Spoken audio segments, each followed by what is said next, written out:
ఎందుకు మనం గివప్ చెయ్యొద్దు? జీవితమనేది ఒక వలయంలోకి వెళ్లే మార్గంలాంటిది. ఇది నేరుగా ముందుకు సాగదు. మనం ఎక్కడికి వెళుతున్నామూ, ఎందుకు వెళుతున్నామూ కూడా క్లారిటీ ఉండదు. కాని మనం గివప్ చెయ్యకుండా ప్రయత్నం చెయ్యగలిగితే ఎల్లప్పుడూ మునుముందుకు వెళ్ళగలుగుతాం. బదులుగా వర్తమానం అనగా ప్రస్తుతం మరియు భవిష్యత్తు తప్ప మరేమీ ఉండదు. మనం ఎక్కడినుంచి ప్రారంభించామో మళ్ళీ మనల్ని మనం అక్కడే వెతుక్కుంటాం. మనం ముందుకు వెళ్ళడానికి ప్రయత్నం చేసే ప్రయత్నంలో ఒక అడుగు వెనక్కి తీసుకుంటాం. మనం గుర్తుంచుకోవడానికి ప్రయత్నించే విషయాలను మరిచిపోతాం. మరిచిపోయే విషయాలను మనం గుర్తుంచుకుంటాం. ఈ జ్ఞాపకశక్తికి సంబంధించిన అత్యంత భయానక విషయమేమిటంటే అది విషయాన్ని ఒక పట్టాన వదిలేయదు. గతమే తన జీవితాన్ని నిలబెట్టే పునాది. దాని మద్దతు లేకుండా మనకు మార్గదర్శకత్వం కోసం ఏమీ ఉండదు. కాబట్టి మనం ఎందుకు గివప్ చేయకూడదు అనే విషయాలను ఇప్పుడు తెలుసుకుందాం. నంబర్ 1, మన జీవితంలో వీటిని ఎప్పుడూ ప్రయత్నించకూడదు. మన గోల్స్ కావచ్చు, మన ప్యాషన్ని కావచ్చు, మొత్తానికి మనం మన జీవితంలో ఎన్నో ఒడిదుడుకులను ఎదుర్కొంటూ ముందుకు వెళ్ళవలసి ఉంటుంది. కాని ఒక్కసారి ఓడిపోయినంత మాత్రాన మనం ప్రతిదానిలో ఓడిపోయినట్టు అర్థం కాదు. కాబట్టి ప్రయత్నిస్తూ ఉండాలి, పట్టుకోవాలి, పరిగెట్టాలి. ఎప్పుడూ మనల్ని మనం నమ్ముకోవాలి. ఎందుకంటే ఆ పనిని మన జీవితంలో మనం తప్పిస్తే మరెవ్వరూ చెయ్యలేరు. ప్రతిదానిని ఒక సవాలుగా తీసుకోవాలి. ప్రతి చిన్న విషయాన్ని గమనించాలి. ప్రతిదానిని వదలకుండా ప్రయత్నించాలి. అది చిన్నదైనా, పెద్దదైనా, కష్టమైనా, నష్టమైనా ప్రయత్నించడంలో ఎటువంటి నష్టమూ లేదు. మనం దానినుంచి మరింత ఎక్కువగా నేర్చుకోవడం తప్ప. నంబర్ 2, మనం అనుకున్న దానికంటే విజయానికి దగ్గరగా ఉన్నాం అని భావించాలి. మనం అనుకుంటాం, నాకేమీ చేతకాదు, నేనేమీ చెయ్యలేను, నేను నా లక్ష్యాన్ని చేరుకోలేను అని. మనలో మనం చాలా బాధకు గురై గివప్ చేస్తూ ఉంటాం. అలా అనుకోవడం మన పొరపాటే. ఎందుకంటే మనం అనుకున్నది చెయ్యగలం. ఒకవేళ పడిపోయినా మళ్ళీ ప్రయత్నించగలం. కాని గివప్ ఇవ్వకూడదు. మనకు ఏదీ సులువుగా దొరకదు.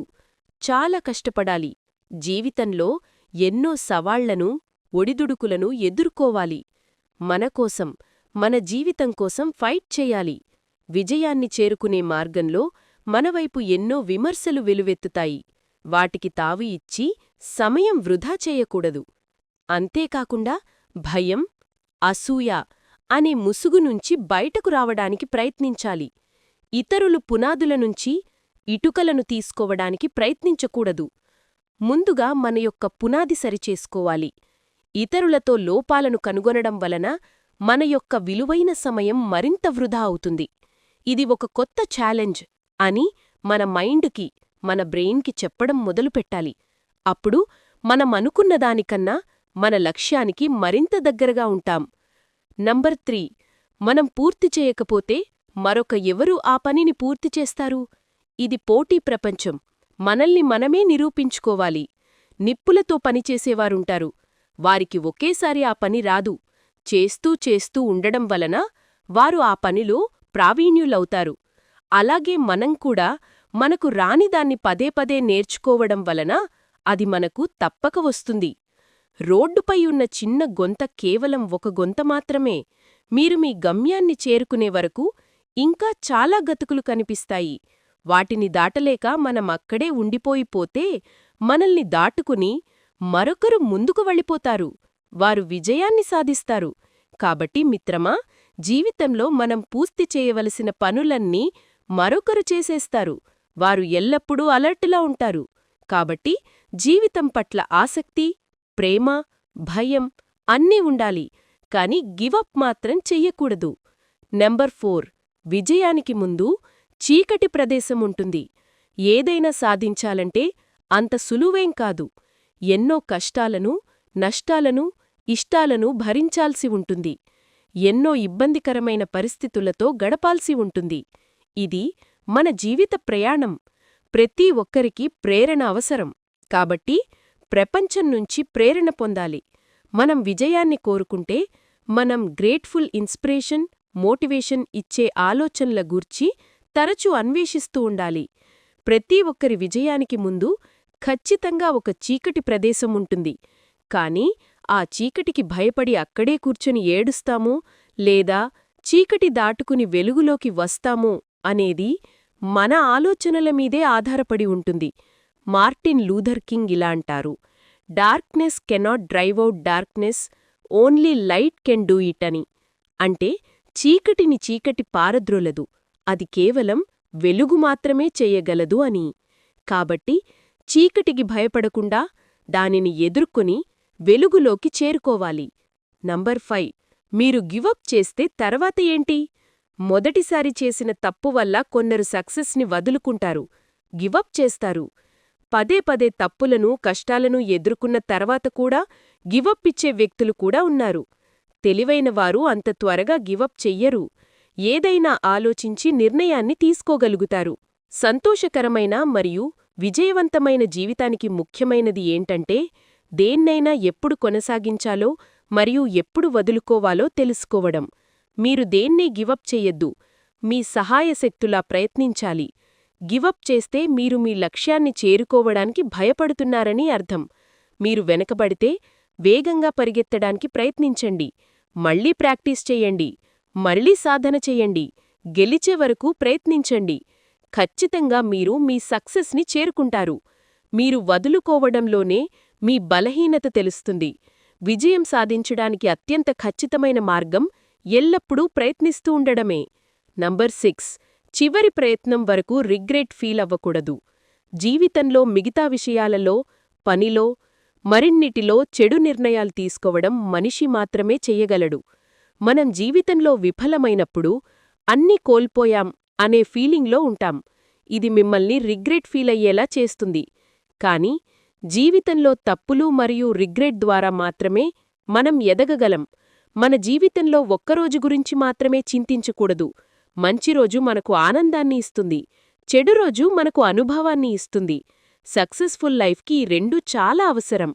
వారు ఏదైనా పొరపాటు చేసి ఉంటే లేదా చెడు నిర్ణయం తీసుకున్నట్లయితే అది మీ జీవితానికి ఒక పాఠంలా భావించి మళ్ళీ మీ సక్సెస్ కోసం పోరాటం మొదలుపెట్టాలి. చివరి ప్రయత్నం వరకు రిగ్రెట్ ఫీల్ అవ్వకూడదు.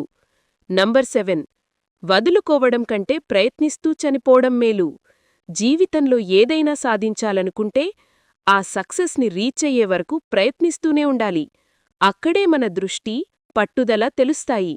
అబ్రహాం లింకన్ దాదాపు 4 సార్లు ప్రయత్నిస్తూ ఓడిపోయారు.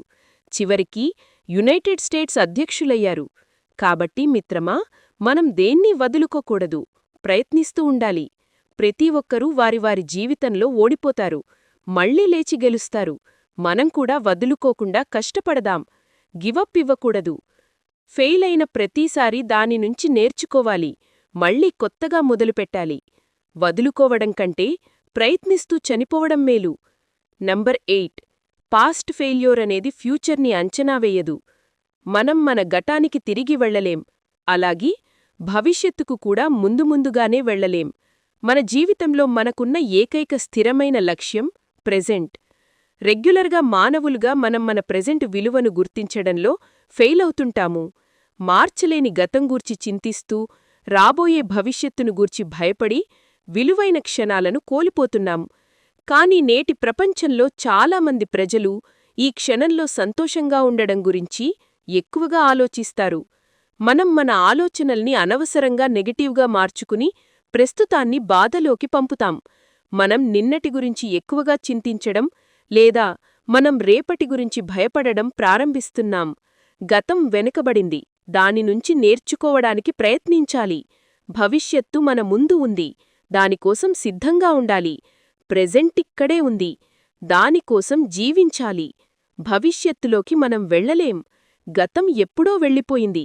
కాబట్టి మనకు ఉన్న ఏకైక క్షణం ఇక్కడ, ఇప్పుడే ఉంది. Fight for it. ఈ క్షణాలను జీవితం కోసం ఆలోచించడానికి ఉపయోగించుకోవాలి. పాస్ట్ ఫెయిల్యూర్ అనేది ఫ్యూచర్ని అంచనా వేయదు.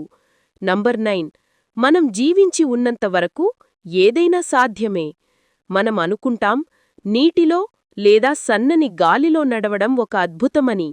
కాని నిజమైన అద్భుతం ఏమిటంటే నీటిపై లేదా గాలిలో నడవడం కాదు, భూమిపై నడవడం నిజమైన అద్భుతం. మనం బ్రతికి ఉన్నంతవరకు ప్రతిదీ సాధ్యమే. ప్రతి చిన్నదానికి బాధపడకుండా బాధనుంచి బయటకు వచ్చి ఆలోచించాలి. మనకు ఏదీ రానప్పుడు ఇతరుల నుంచి నేర్చుకోవాలి. చనిపోవాలి అనే ఆలోచనను రానివ్వకూడదు. మెంటల్గా, ఫిజికల్గా స్ట్రాంగ్గా ఉండాలి. గుర్తుంచుకో మిత్రమా, మనం జీవించి ఉన్నంతవరకు దేన్నైనా సాధించగలం. మిత్రమా, ఆఖరిగా ఒక్క మాట, పోరాటానికి కట్టుబడి ఉండాలి. జీవితం కుప్పకూలినప్పుడు మనం దానినుంచి సెలవును ఆశించకూడదు. దాన్ని జయించి ముందుకు వెళితే అక్కడ విజయమనే మన బహుమతి మనకోసం వేచి ఉంటుంది.